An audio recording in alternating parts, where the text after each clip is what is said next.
Katrina here, and today we're going to learn how to solve log equations.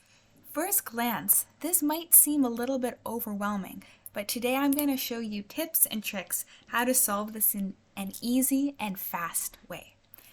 The first thing that we want to do is combine everything on this left-hand side of our equation into one log term.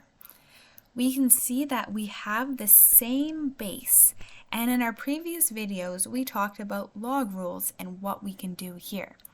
Since we have the same base, which is separated by an addition, and there is no coefficients in front of our logs, then we can apply the addition multiplication rule of log, which means that we can now express the left-hand side in terms of one log expression. So we keep our log base 6, and now we multiply the arguments from both terms. So we have x multiplied by x plus 1, and that all equals to 1. Now the thing that we have to notice is that our variable in this case is trapped within the brackets of log. So in order to solve for x, we have to free x from the log. So how can we do that? We have to apply the inverse operation. And in that case, so here the inverse equals exponential. So we have to apply exponential rules to this so that we can free the x from the log. Let's take a look at what that actually means. So since we have a base of 6 over here, in order to essentially undo this log, we have to now put 6 as the base of an exponential function. That means that we're now going to take 6 as our base and put everything else in the exponent. So we're going to have log 6 x times x plus 1, and then make sure we do it to both sides of the equation in order for it to be mathematically valid. So here we have 6 to the power of 1. Now since our base here equals to our exponent base, that means that this whole piece goes away. So that means we're just left with x times x plus 1 on our left side of our equation, and on our right side of the equation we have 6. Now this is something we know how to deal with. No more x trapped in logs, no more x trapped in the exponent. This is simple, plain algebra. So let's solve for x. The first thing we have to do is expand and simplify. So let's go through this. So let's expand this term here. So we've got x squared plus x equals to 6. In order to solve for the equation, we need to set to 0. So how can we do that? We're going to bring the 6 over. So we've got x squared plus x minus 6 equals to 0. And hey, this is a quadratic formula, and we know how to solve quadratic equations. That's amazing. So let's see if we can apply the product sum rule here.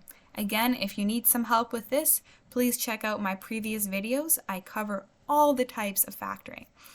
Okay, so our product equals to, we have negative 6, and our sum is what two numbers multiply to negative 6 and add to 1? We can do 3 and negative 2. So there we have it. It's factored. We have x plus 3 and then x minus 2 equals to 0. Now let's solve for our x values. So that means we're going to set both terms to 0 and then solve for x. So that means that our x1 equals to negative 3 and our x2 equals to 2. So we're not quite done yet. We have to now consider what is the domain of a log function, because we have to ensure and double check if both of these answers are actually mathematically viable. So to do that, let's just take a look at our initial function, or initial equation. We've got log base 6x plus log base 6 x plus 1 equals to 1. We always have to take the most restrictive domain and apply that. So let's look at our base log functions. So let's now look at log x. This function looks something, we'll try that again. This function looks something like that. So over here we have log of 1 equals to 0. So we have that log of 1 equals to 0. And the other thing we have to note is that there's a vertical asymptote here when x equals to 0. And then we can see that on the left-hand side of this vertical asymptote, the function simply does not exist. So that means that our domain for log x is that x has to be greater than 0, because we can see that it does not exist at 0 or anything less than 0. Okay, now let's take a peek at this next function over here. So here we have log base 6 x plus 1. Let's think about our transformations. Here we can see that this 1 represents a horizontal translation 1 unit left. So that means that we're going to take this graph and move it over 1 unit.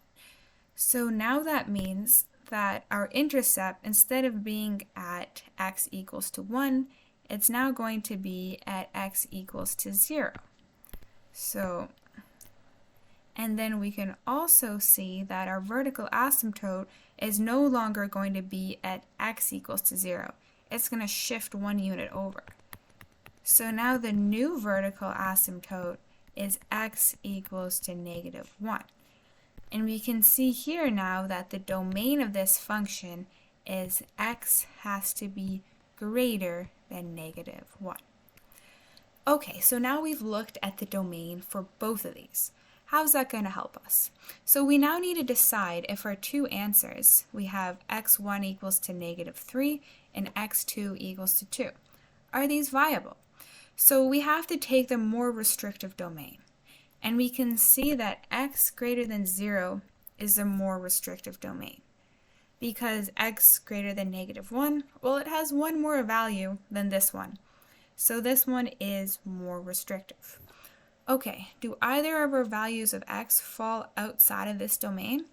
Oh hey, this one does.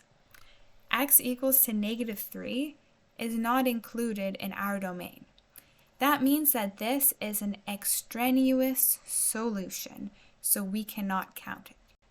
So therefore, after all that hard work, we can finally say that the solution to this problem is x equals to 2. There you have it. We applied multiple different log rules. We looked at log domains and transformations, and then we even had to apply our knowledge of quadratic equations and factoring to get to our final answer. All of these skills build upon each other, so if you want to learn more, check out my other videos and subscribe to keep up to date on everything math. It was great to see you, and I'll see you next time.